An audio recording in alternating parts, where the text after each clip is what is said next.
If you don't have a perfect buttonholer around you and you don't know how to do a buttonhole on your shirts, this is for you. I did this using a Rivet machine. When requesting for a Rivet machine, ask for the one that is multifunctional, meaning that you can use it for your yes button. You can also use it for your button cover, that's your cover button, and you can also use it for your eyelet.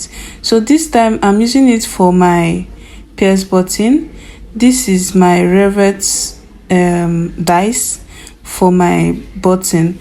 So I'm going to first use this one. It comes in like 4-piece when you buy it. I think I bought it then for 4,000. Now it should be around 6,000 naira or so, I can't remember.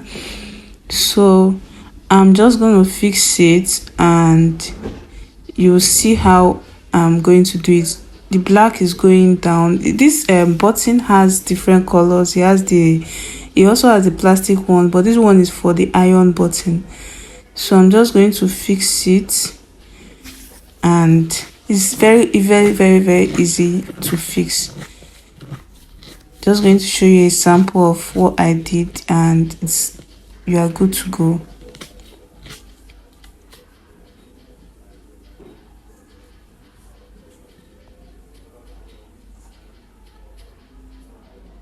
Can you see? I'm done with that one. Just within minutes you are done.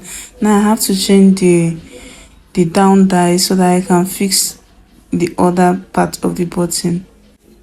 I think they also call this button clip button. Yeah, so the side that looks like it has sharp edges is the side that is always down when fixing it on your machine, so you don't make mistake and spoil your button.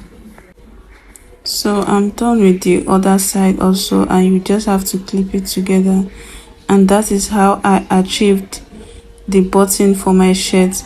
Please, if you haven't subscribed to my channel, please do, so I can be motivated to continue posting tutorials and tips.